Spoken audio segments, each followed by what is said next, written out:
नमस्कार, आप देख रहे हैं गुड न्यूज टुडे। शाम के 7 बज चुके हैं। 7 सवाल लेकर हम हाजिर हैं। मैं हूं अनंत भट्ट। उमेश पाल हत्याकांड के मामले में माफिया डॉन अतीक और उसका भाई अशरफ पुलिस के रिमांड पर है। रिमांड पर पुलिस अतीक से उमेश पाल की हत्या से जुड़े राज उगलवाने में जुटी है। लेकिन इस पूछताछ में उमेश पाल की हत्या के अलावा भी अतीक ने कई खुलासे किए हैं, जिससे देश की जांच एजेंसियों के कान खड़े हो गए हैं। आज के हमारे 7 सवाल अतीक और उसके खुलासों से ही जुड़े होंगे। नजर डाल लेते हैं हमारे आज के पहले सवाल पर। हमारा सवाल है, उमेश पाल हत्याकांड में अतीक ने कौन से सनसनीखेज खुलासे किए हैं?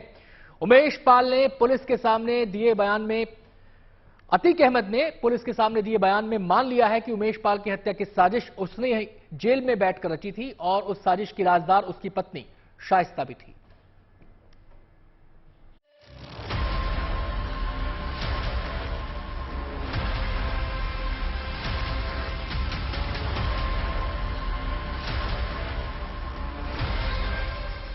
माफिया डॉन अतीक अहमद के सितारे गर्दिश में हैं।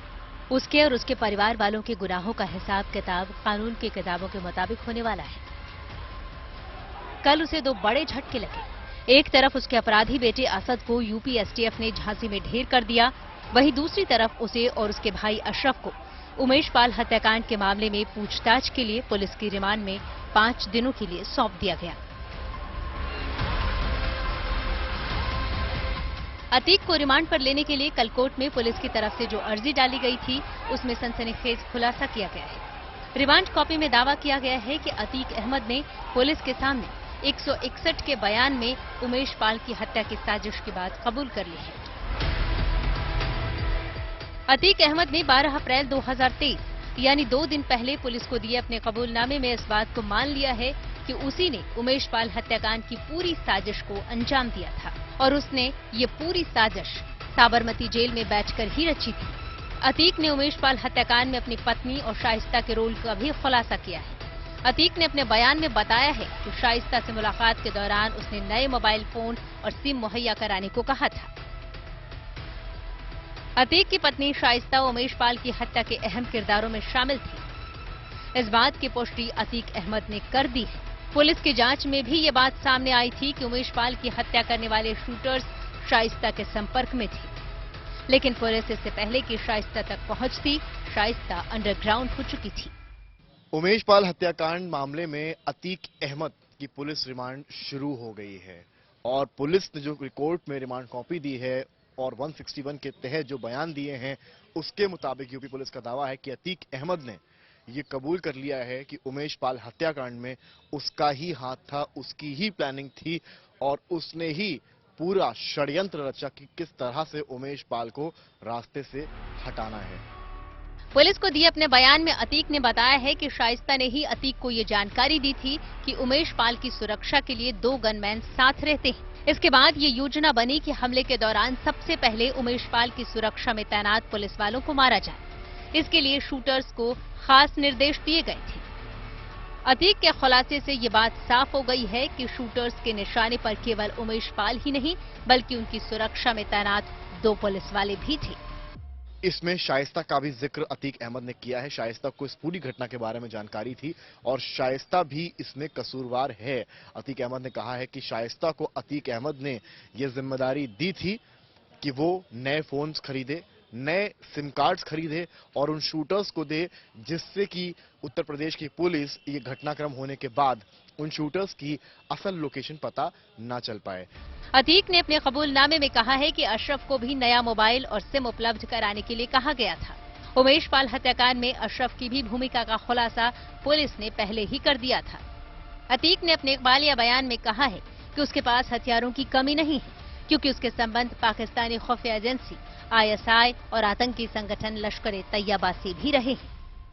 उत्तर प्रदेश की पुलिस ये घटनाक्रम होने के बाद उन शूटर्स की असल लोकेशन पता ना चल पाए। हालांकि इस रिमांड कॉपी में ISI और पाकिस्तान के लिंक का भी जिक्र है और पुलिस का यह दावा है कि अतीक अहमद ने यह तक कहा है कि जहां से ड्रोन से हथियार सप्लाई होते थे, वहां तक भी उत्तर प्रदेश की पुलिस को अतीक अहमद ले जा सकता है। अशरफ ने भी इस बात को कबूल किया है कि हथियार कहां कहां हैं, इसके बारे में जानकारी अशरफ को भी है और अतीक अहमद को है।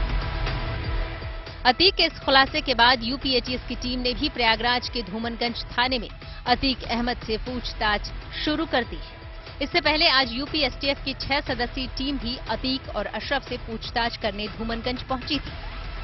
पूछताछ के दौरान पुलिस और एसटीएफ को उमेश पाल हत्याकांड के अहम सुराग मिले हैं, जिसके बाद उमेश और अशरफ को लेकर पुलिस की टीम यूपी के कौशाम्बी और फतेहपुर ले जा सकती है। इसके अलावा उन दोनों को प्रयागराज के भी कुछ लोकेशन पर ले जाने की संभावना है।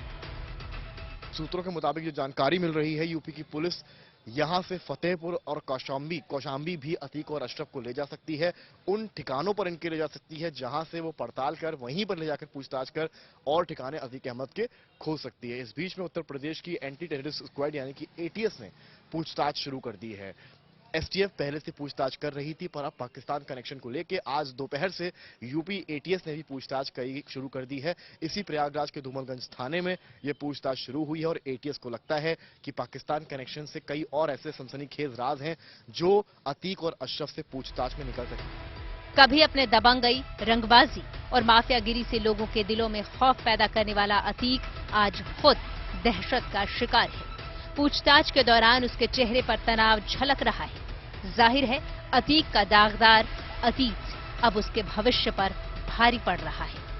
Samar Srivastava, Prayagraj, good news today. Umesh Pal की हत्या के बाद जब यूपी एसटीएफ की टीमें अतीक के बेटे असद और बाकी के शूटर्स को ढूंढने में दिन रात एक कर रहे थे, उसी समय अतीक ने अपने बेटे के सुरक्षित पनाहगार के लिए सभी घोड़े खोल दिए। उसने हर दरवाजे पर जाकर मदद मांगी जहां से उसे मदद की आस थी। इस दौरान वो उन लोगों के संपर्क में भी आया जो देश विरोधी गतिविधियों में शामिल रहे हैं। हमारा दूसरा सवाल अब आपके सामने है और हमारा सवाल है, क्या बेटे असद को बचाने के लिए अतीक ने अंडरवर्ल्ड की मदद ली? अतीक ने किस तरह से जेल में बंद अंडरवर्ल्ड डॉन अबू सलेम से अपने बेटे को सुरक्षित रखने में मदद मांगी? इसके बारे में बता रहे हैं हमारे संवाददाता अरविंद ओझा। अतीक अहमद के अंडरवर्ल्ड कनेक्शन का भी खुलासा हुआ है। दरअसल उमेश पाल की हत्या के बाद जब अतीक का बेटा असद फरार चल रहा था, उस दौरान अतीक अहमद ने अंडरवर्ल्ड डॉन अबू सलेम से मदद मांगी थी। अतीक ने अबू सलेम से मदद मांगी थी कि वो किसी तरह से असद को फरार होने में मदद करे, जिसके बाद अबू सलेम ने नासिक और पुणे का रास्ता बताया था और ये कहा था कि वहां पर अबू सलेम के लोग मिलेंगे, वहां असद जाए जो उसकी मदद करेंगे। असद और गुलाम को कल झांसी में एनकाउंटर में ढेर कर दिया गया, लेकिन असद और गुलाम तक पहुंचने में यूपी एसटीएफ को 48 दिन लग गए। लेकिन इन 48 दिनों में एक दिन भी एसटीएफ की टीमों ने चैन की सांस नहीं ली। दोनों शूटर्स को पकड़ने के लिए बड़ा जाल बिछाया गया। 4400 से ज्यादा नंबरों को सर्विलांस पर रखा गया। 600 से ज्यादा लोगों से पूछताछ हुई। उसके बाद एसटीएफ असद और गुलाम तक पहुंच सकी। ऐसे में हमारा तीसरा सवाल अब आपके सामने है। हमारा सवाल है, असद और गुलाम के एनकाउंटर की क्या है इनसाइड स्टोरी? दोनों का एनकाउंटर करने वाली एसटीएफ का दावा है कि वो असद और गुलाम दोनों को जिंदा पकड़ना चाहती थी, लेकिन जवाबी कार्रवाई में दोनों को गोली लगी और उनकी मौत हो गई।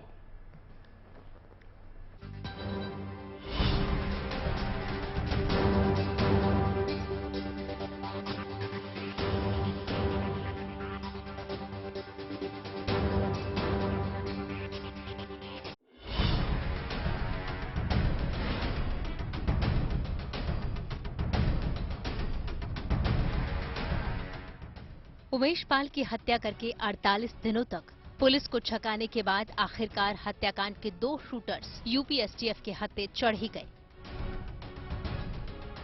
लेकिन इन शातिर शूटर्स तक पहुंचना पुलिस के लिए आसान नहीं था। कानून के पंजों से कातिलों को बचाने के लिए अतीक का पूरा नेटवर्क इस काम में जुटा हुआ था। पुलिस सूत्रों के मुताबिक अतीक अपने बेटे से सीधे संपर्क में था। गुड न्यूज टुडे को मिली जानकारी के मुताबिक साबरमती जेल में अतीक अहमद मोबाइल फोन का इस्तेमाल कर रहा था और फरार असद पिता से मैसेज के जरिए बातचीत कर रहा था। अतीक ही असद को निर्देश दे रहा था कि कैसे और कहां जाना है। दिल्ली में जब तक असद रहा तब तक वो अतीक से सीधे संपर्क में था। दिल्ली से फरार होने के बाद और झांसी पहुंचने पर भी वो मध्यस्थ के माध्यम से अपने पिता के संपर्क में था। एनकाउंटर पर दर्ज हुई एफआईआर के मुताबिक पुलिस को अपने मुखबिर से 13 अप्रैल को पता चला कि असद और गुलाम झांसी के चिरगांव में छिपे हुए हैं। उसके बाद एसटीएफ ने उनको घेरने की तैयारी शुरू की। दिन के करीब 11:30 बजे पुलिस को खबर मिली कि असद और गुलाम बिना नंबर वाली काली और लाल रंग की डिस्कवर बाइक से पारीछा डैम की तरफ जा रहे थे। पुलिस की टीम पहले से तैयार थी। पारीछा डैम से करीब 100 मीटर की दूरी पर उन्हें बुलंद आवाज में रुकने को कहा गया, लेकिन बाइक सवारों ने पुलिस की चेतावनी को नजरअंदाज करते हुए अपनी बाइक कच्चे रास्ते पर मोड़कर भागने की कोशिश की, लेकिन आगे बबूल की झाड़ियों में उलझकर बाइक गिर गई। इसके बाद वहीं बैठकर असद और गुलाम ने अत्याधुनिक हथियारों से अंधाधुंध फायरिंग शुरू कर दी। जवाब में एसटीएफ ने पलटवार किया। और ये बुंदेलखंड एक्सप्रेसवे का रास्ता, वहां से पुलिस यूपी एसटीएफ कह रही है कि इन्होंने जो डर्ट लेन है, जो सकरा रास्ता है, जो टूटा हुआ रेतीला रास्ता है, उस पे गाड़ी मोड़ता है असद और गुलाम, और 1.5 किलोमीटर तक यहां चल के आते हैं। उसके बाद इसी जगह पे गाड़ी उनकी पलट जाती है और फिर गोली अंधाधुंध चलती है। आपको अभी एरियल व्यू दिख रहा है, पूरा इलाका, एक तरफ पे पारीछा डैम, दूसरी तरफ पे रेत का ढेर, और इसी के बीच हाईवे से आती हुई ये सड़क जिसपे वो मुड़ गए थे, असद और गुलाम मुड़ गए थे, शायद ये सोचते हुए। और यहाँ पे देखिए जिस तरह से अभी आप व्यू देख रहे हैं, उसमें आप पेड़ देख पा रहे हैं। दाईं तरफ पारीछा डैम जो आप देख रहे हैं, वहाँ पे नहर का इलाका है। आगे जाके एक आपको छोटा सा ब्रिज दिखेगा। दूसरी तरफ से भी आप इस एनकाउंटर साइट पर पहुंच सकते हैं और एक छोटा सा मंदिर भी वहाँ पे नजर आ रहा है। ये पारीछा डैम का जो इलाका है, बेहद डिजर्टेड इलाका। एसटीएफ ने दावा किया है कि वो असद और गुलाम को जिंदा पकड़ना चाहती थी, लेकिन जवाब में दागी गई 9 में से 3 गोलियों ने उनका काम तमाम कर दिया।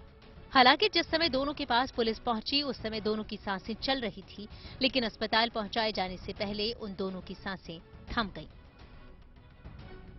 दिन में करीब 1:20-1:30 के आसपास पुलिस एएलएस एम्बुलेंस से 2 एम्बुलेंस में लेके आई थी, अलग अलग क्रमशः लेके आई थी।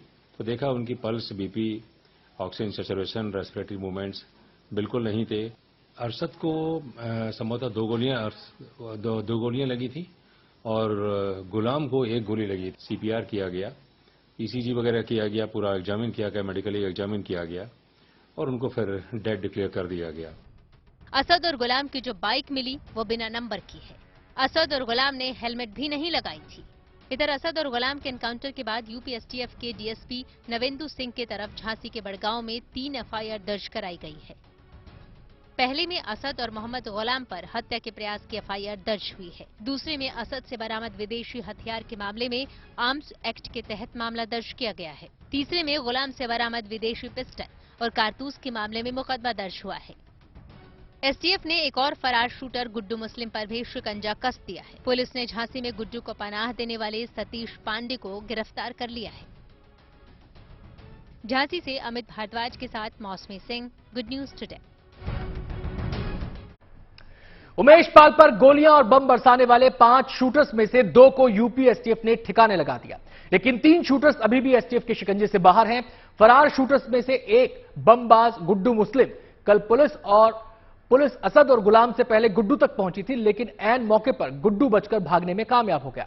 हमारा चौथा सवाल ये रहा आपके सामने, और हमारा सवाल है उमेश पाल के बाकी हथियारों के कितने नजदीक पहुंची पुलिस? पुलिस ने गुड्डू को पनाह देने वाले एक शख्स को गिरफ्तार किया है। ज्यादा जानकारी दे रहे हैं हमारे संवाददाता कुमार अभिषेक। गुड्डू मुस्लिम झांसी पहुंचा था और उसने सतीश पांडे, जो कि अतीक का एक सहयोगी बताया जा रहा है, वो उसके घर छुपने के लिए पहुंचा था। परिवार वालों का दावा है कि उसे छुपने की जगह नहीं दी गई, लेकिन झांसी में उसके घर को ठिकाने के तौर पर जरूर इस्तेमाल करने की कोशिश हुई। और ये वही जगह है जहां से 5 किलोमीटर के रेडियस के भीतर ही असद और गुलाम का एनकाउंटर हुआ। फिलहाल गुड्डू मुस्लिम कहाँ है इसकी जानकारी नहीं है और एसटीएफ उसके पीछे हाथ धोकर पड़ी हुई है। लेकिन झांसी कनेक्शन ने यह तो साफ कर दिया है कि चाहे असद हो, गुड्डू मुस्लिम हो, गुलाम हो, इन सबों ने झांसी को अपने सेफ ठिकाने के तौर पर जरूर चुन लिया था। कल असद और गुलाम के एनकाउंटर के बाद एसटीएफ को 2 विदेशी हथियार बरामद हुए थे। इधर अतीक ने पुलिस के सामने पूछताछ में खुलासा किया है कि उसके पास हथियारों की कोई कमी नहीं है, क्योंकि उसका संबंध पाकिस्तान की खुफिया एजेंसी आईएसआई और आतंकी संगठन लश्कर ए तैयबा से था। हमारा पांचवां सवाल ये रहा आपके सामने, और हमारा सवाल है, हथियारों की तस्करी और पाकिस्तान से अतीक का क्या कनेक्शन है? अतीक के इस सनसनीखेज खुलासे के बाद जांच एजेंसियों के कान खड़े हो गए हैं। आज यूपी एटीएस की टीम ने अतीक से इस संबंध में पूछताछ भी की।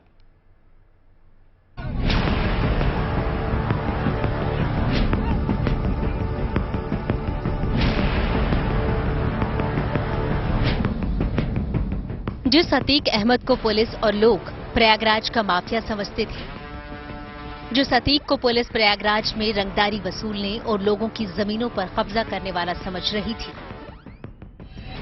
वो माफिया अतीक अहमद पाकिस्तान और आतंकी संगठन लश्कर ए तैयबा का मददगार निकला। अब अतीक ने अपने पाकिस्तान कनेक्शन को लेकर जो खुलासे किए हैं वो वाकई में चौंकाने वाले हैं।